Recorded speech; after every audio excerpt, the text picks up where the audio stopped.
In the heart of the 18th century, Russia was not just an empire, it was a massive beast, stretching across continents. But who would have believed that this beast would bow to the will of a young girl?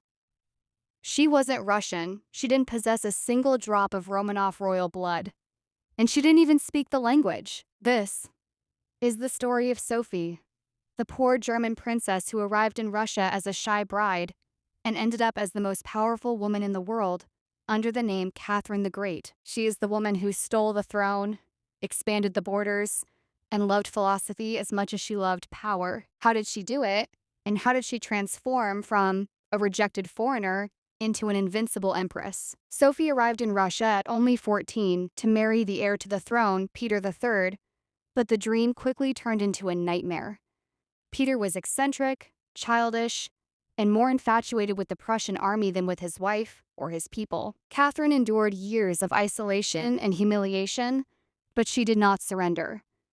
While her husband played with toy soldiers, she was secretly studying the Russian language, converting to the Orthodox faith, and reading books on philosophy and law. She realized early on that survival in this palace required two things: a sharp mind and a heart of stone.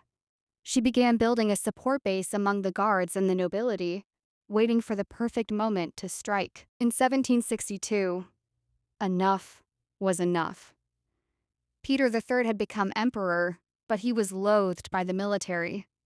This was the moment Catherine decided her time had come. On a rainy night, Catherine donned the uniform of the Imperial Guard officers, mounted her horse, and led 14,000 soldiers toward the palace. She wasn't just an angry wife, she was a military commander, demanding her right to rule. Terrified, Peter abdicated within hours, and just a few days later, he was found dead under mysterious circumstances. Did Catherine order his death? History whispers yes, but she never looked back.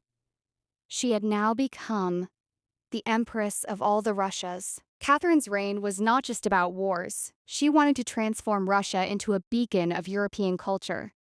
She corresponded with the greatest philosophers of the age, such as Voltaire and Diderot. She introduced vaccines to Russia, starting with herself, first to encourage the people, built schools and museums, and expanded the empire's borders to reach the Black Sea and Crimea. Under her rule, Russia was no longer a follower of Europe. She was the one dictating the rules.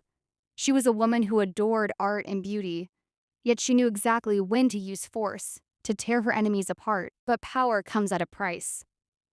Catherine, who began with ideas of freedom and equality, faced violent peasant uprisings, which she crushed with an iron fist. The student of philosophers transformed into an absolute ruler who feared losing her throne.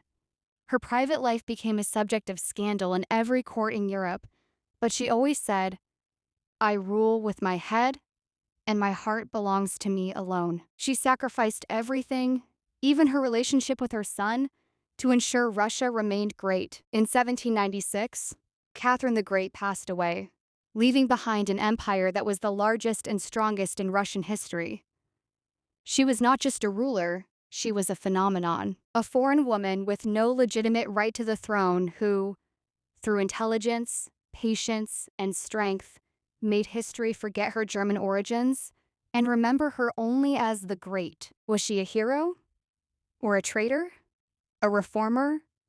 Or a tyrant? Perhaps she was all of those things combined. But one thing is undeniable. The Russia we know today was crafted by the hands of this German woman who loved Russia more than the Russians themselves.